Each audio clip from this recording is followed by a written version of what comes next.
बिस्मिल्लाहिर्रहमानिर्रहीम। लाखों करोड़ों दुरूदो सलाम मोहम्मद मुस्तफ़ा सल्लल्लाहु अलैहि वसल्लम और आले मोहम्मद पर। मैं हूँ उमर दराज गोंदल।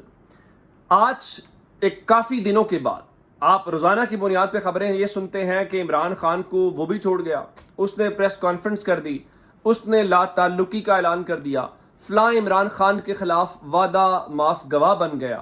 अगर ऐसी खबर आए कि ज़मान पार्क में आज लोग तहरीक इंसाफ में शामिल होने के लिए आए हैं तो ज़ाहिर है एक बहुत बड़ी खबर है इस मौजूदा सूरत हाल के अंदर। इसका मतलब यह है कि ग्राउंड के ऊपर एक सिनेरियो मौजूद है और जो इमरान खान के हक में है। मैं उससे भी ज़्यादा इस चीज़ को यहाँ रोक एक दिलचस्प खबर आपको कराची से सुनाता हूँ। फिरदौस शमीम नकवी साहब जो हैं वो पेशी के ऊपर आए हुए थे, तो इस दौरान वो गाड़ी में जब बख्तरबंद बैठने लगे तो एक मुनहरिफ जो तहरीक इंसाफ को छोड़ के गया एक MP था, तो वहाँ एक खूबसूरत जुमला फिरदौस शमीम नकवी ने बोला कि तुम्हें शर्म नहीं आती। तो उसके बाद उन्होंने जो उसकी क्लास ली और उससे हाथ मिलाए बगैर वो बख्तरबंद गाड़ी में चले गए और कहा उसको उसकी औकात याद दिलाने के बाद। लेकिन अब क्या हुआ? अब तहरीक इंसाफ ने आज वो कहते हैं ना, अब रोक के दिखाओ। इमरान खान ने आज जो डेवलपमेंट की है वो बड़ी इंपॉर्टेंट है, और डेवलपमेंट ये है कि आज तहरीक इंसाफ में शामिल होने के लिए लोग आए हैं। और ये कहाँ से आए हैं? सिंध से आए हैं। ये कहाँ से आए हैं? ये खैबर पख्तूनख्वा से आए हैं। एलामिया बड़ा दिलचस्प है जो पाकिस्तान तहरीक इंसाफ ने जारी किया है, जो तस्वीर हैं जो वहाँ से जारी हुई हैं, जो इमरान खान से मुलाकात है। देखिए, जो लोग मिलने आए हैं उनको पता है कि उन्होंने गिरफ्तार हो जाना है, उनको पता है कि अगर उनका कारोबार है तो वो सील हो जाना है, उनको पता है कि उनके रिश्तेदारों को, उनके घर वालों को, उनके बच्चों को या जो भी उनके साथ कोई कंसर्न है उसको गिरफ्तार कर लिया जाएगा। तो उसका मतलब ये है कि उन खतरात को मोलते हुए वो आए हैं। ज़मान पाक सियासी मुलाकातें शुरू हुई हैं और उन्होंने अपनी हिमायत का यकीन भी दिलाया और उनको यकीन है कि तहरीक इंसाफ के साथ उनका मुस्तकबिल है। ज़रा तहरीक इंसाफ का एलामिया पढ़ लीजिए, मैं आपको सुनाता हूँ, आपको उससे अंदाज़ा होगा। तहरीक इंसाफ ने लिखा कि जुल्म के पहाड़ तोड़कर लोगों को तहरीक इंसाफ छोड़ने पर मजबूर करने की कोशिशें नाकाम होने लगी। यही बात मैंने आपको आगाज में बताई है। खबरें आजकल ये वो छोड़ गया जी, वो ला ताल्लुकी, वो प्रेस कॉन्फ्रेंस। तहरीक इंसाफ भी कह रही है कि जो मर्जी आप कर लें तहरीक इंसाफ को छोड़ने के ऊपर, वो कोशिशें आपकी नाकाम होने लगी। आगे क्या लिखा? सिंध और खैबर पख्तूनख्वा से बड़ी सियासी और समाजी शख्सियात आज बाज़ाब्ता तौर पर तहरीक इंसाफ में शामिल।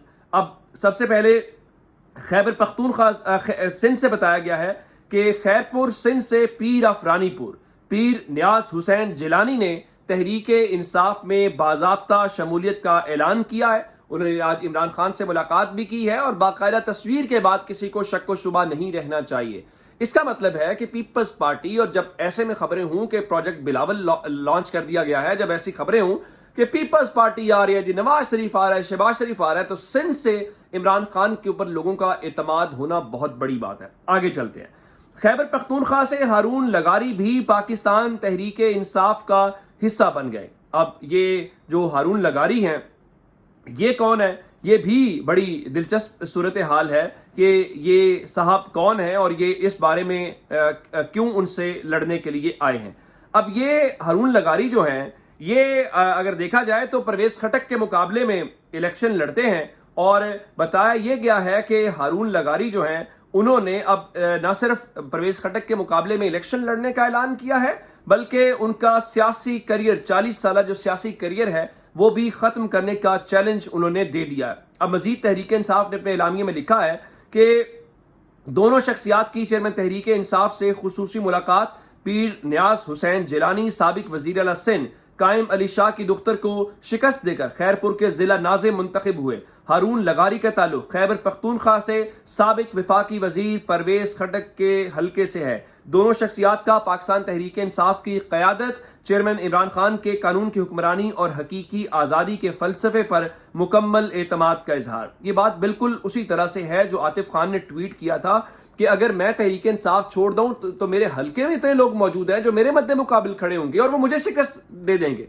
तो परवेज खटक को आज उसका जवाब मिल गया होगा। लेकिन कुछ डेवलपमेंट्स और भी हुई हैं। अब इस दौरान मैं आपको सुहेल वड़ाइच का एक एनालिसिस बता देता हूं, मैंने पहले भी आपको बताया। वो कहते हैं जी, पंजाब में तहरीक इंसाफ का वोट बैंक बरकरार है और उनके मुताबिक PTI को जो 20 से 25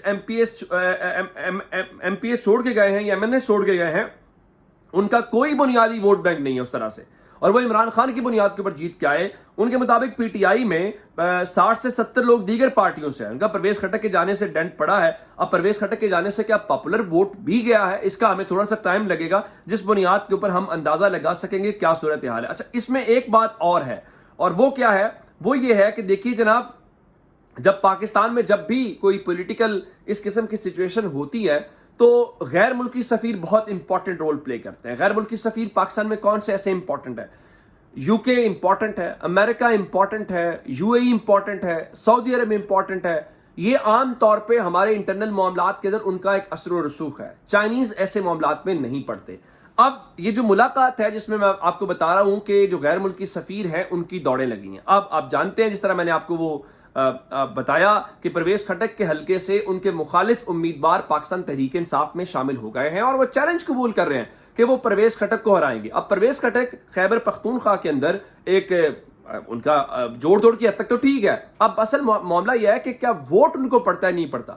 لیکن بڑی امپورٹنٹ ملاقات ہے, اور ملاقات ہوئی ہے جو یو کے کی پاکستان میں حال ہی میں تعینات ہونے والی ہائی کمشنر ہیں.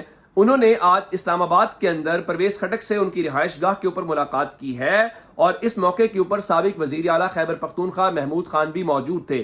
اسحاق خٹک جو پرویز خٹک کے بیٹے ہیں, انہوں نے اس بارے میں لکھا کہ United Kingdom high commissioner to Pakistan calls on mister Pervez Khattak at his residence in Islamabad for a meeting on future of bilateral relations between the two countries. Ex chief minister Khyber Pakhtunkhwa mister Mahmood Khan was also present during the meeting. تصاویر بھی share کی گئی ہیں. یہ ایک انتہائی important development ہے کہ سارے سینیریو کے دوران پرویز خٹک سے برطانیہ کی ہائی کمشنر کا ملنا, یہ اور اس کی تصاویر جاری ہونا, ان کے گھر جا کے ملاقات کرنا, اور ایسے موقع پہ جب حال ہی میں انہوں نے تحریک انصاف کو چھوڑا ہو اور عمران خان کے مقابلے میں نئی سیاسی جماعت بنائی ہو, تو اس کا کیا مطلب ہو سکتا ہے؟ کیا ایکسیپٹنس ہے ان کے لیے؟ کیا یہ جیسچر دیا گیا ہے, یا یہ کوئی اور رول پلے کیا جا رہا ہے, یا کوئی اور پس پردہ ڈیولپمنٹس ہو رہی ہیں؟ میں نے آپ کو ایک ڈیولپمنٹ ضرور بتائی تھی جو نعیم اشرف بٹ صاحب نے بریک کی, جس میں وہ کہتے ہیں کہ خان صاحب کو مس کالز آ رہی ہیں لیکن ابھی پہلے فیز کے اندر رابطے بحال ہونے میں کامیابی نہیں ملی. تو اب اس طرح کی چیزیں تو پھر ہو رہی ہیں. دیکھیں, پاکستان کے بہت سارے جو دوست ممالک ہیں جو یہ چاہتے ہیں کہ یہ کرائسس اینڈ ہو اور پاکستان کسی سلیوشن کی طرف جائے, تو ممکن ہے کہ ان کا جو رول ہے وہ اس میں نظر آئے. اچھا, ایک اور ڈیولپمنٹ میں آپ کو بتانا چاہتا ہوں, وہ الیکشن سے متعلق ہے. الیکشن سے متعلق یہ ہے کہ آج اقتصادی رابطہ کمیٹی کا اجلاس ہوا اور اس میں عام انتخابات کے لیے 42.5 ارب روپے کی گرانٹ منظور کر لی گئی ہے. ابتدائی طور پہ 10 ارب روپے الیکشن کمیشن کو جاری کیے جائیں گے. چلے, بالکل ٹھیک ہے. دوسری جانب قومی اسمبلی کا اجلاس جو جاری ہے اس کو اسمبلی کا ٹینیور پورا ہونے تک جاری رکھنے کا فیصلہ کیا گیا ہے, اور اس میں اہم قانون سازی ہوگی, اور اس میں کوئی 1-2 نہیں ہے بلکہ 11 بلز اس وقت ایجنڈے کے اوپر شامل ہیں. ظاہر ہے کہ اس کو وہ منظور کروانا چاہتے ہیں. اب دیکھنا یہ ہے کہ اس سے کتنا امپیکٹ پڑتا ہے, یا کیا صورتحال, کیا اس سے کوئی تبدیل ہوتی ہے کہ نہیں ہوتی. اب میں آپ کو ایک اور خبر دینا چاہتا ہوں, اور وہ آپ کی معلومات کے لیے ہے. وہ یہ ہے کہ پاکستان میں جو پیٹرولیم ڈیلرز ایسوسی ایشن ہے, انہوں نے بتایا یہ ہے کہ آج سے 2 روز کے بعد 22 جولائی سے وہ ملک بھر کے پیٹرول پمپس کو غیر معینہ مدت کے لیے بند کر دیں گے. اور انہوں نے بتایا یہ ہے کہ ان کا جو فی لیٹر مارجن ہے وہ 6 روپے ہے, جس میں ان کا 5 روپے کا آپ اضافہ کریں تو 11 روپے فی لیٹر کا مطالبہ کیا ہے. ان کا جی ہم اس کو غیر معینہ مدت کے لیے ہے, اور اس دوران اگر حکومت نے بات نہ سنی تو درمیان میں چونکہ 9 اور 10 محرم الحرام کے 2 دن آنے ہیں تو صرف 2 روز کے لیے پمپس کھولیں گے, ادروائز پیٹرول پمپس بند رہیں گے. تو اس کا مطلب یہ ہے کہ اگر آپ گاڑی, موٹر سائیکل یا جو بھی آپ کے پاس آپ کا کوئی ذریعہ ہے آنے جانے کا, تو اس کی ٹینکی فل کروا لیں. حالات گڑبڑ ہو سکتے ہیں, اور شہباز شریف حکومت تو فی الحال جانے کی تیاریوں میں ہے. شاید وہ ہمیں یوں ہی ہمارے رحم و کرم کے اوپر چھوڑ کے اوپر یوں بھاگنے کی کوشش کرے. اپنا بہت سا خیال رکھیے گا. خدا حافظ.